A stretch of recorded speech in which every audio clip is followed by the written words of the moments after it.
लहानपणी क्रिकेटची खरंच आवड होती. आम्ही ऐकलंय की तुम्ही पतंग नाही, उडवण्याचा नाही, छंद नाही, होता. नाही, नाही. तसं नाही. लहानपणी काय असतं, माझे वडील पोलीस डिपार्टमेंटमध्ये होते. अच्छा सर. तेव्हा त्यांची बदली झाली. त्यामुळे आम्ही वाय-एम-सी-ए इथे राहायला गेलो. ओके. हां.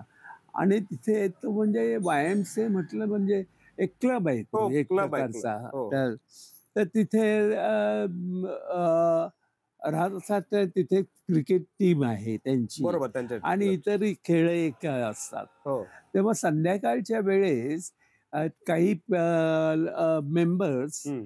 नेट प्रॅक्टिस करता यायचे तिथे बरोबर. हो. आणि आमची शाळा सुटल्यानंतर मी तिथेच असायचो. लहान होतो. हो. साधारण तुम्ही बघा 7वी-8वी? 10-11 वर्षाचा असेल. अच्छा. तेव्हा ते मेंबर कुणी पहिले सुरुवातीला लवकर यायचे तर कुणीच नसायचं हो. आणि आम्ही तिथे ग्राउंडवर खेळायला जायचं मुलं एकत्र. कुणी सूरपारंब्या खेळायचं, कुणी पतंग आला तर तो पतंग पकडायचा वगैरे अच्छा. किंवा विट्टी दांडू असे हां. असे खेळ खेळ खेळत असत. हां. तेव्हा त्यावेळेस काय मेंबर म्हणायचं, "ये पोरा हां. चेंडू टाक." Ball fake. हां, तर व्हॉलंटिअर. आम्ही आपलं बॉल फेकायचो. हां, हां, हां. तर कधी-कधी माझी टर्न यायची तर मी फेकायचो. अच्छा. अच्छा. पण हळू-हळू काय झालं, की ते हे असं नेहमी होत राहिलं. ओके.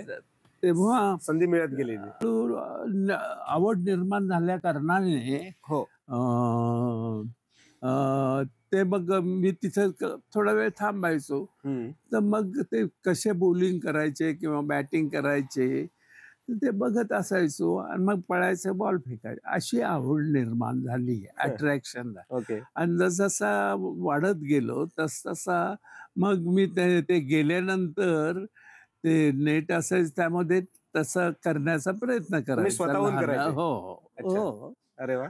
हं.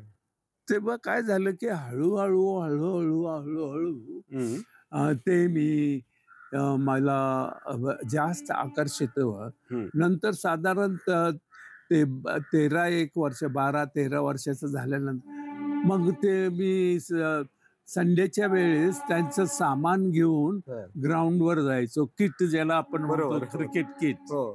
मग असं जाऊन बघायचो, मॅच बघायचो आणि परत घेऊन यायचो. अच्छा. तेव्हा ते क्रिकेटचे मॅचेस वगैरे बघायला हं. आणि तिथे गेल्यानंतर पैजामा शर्टमध्येच जायचो सायकलवर. बरोबर. हां. तर तिथे ते एकंदर ते चुरशीच्या मॅचेस व्हायच्या तेव्हा हं. आनंद आवड निर्माण झाली वाटायचा. त्यामुळे.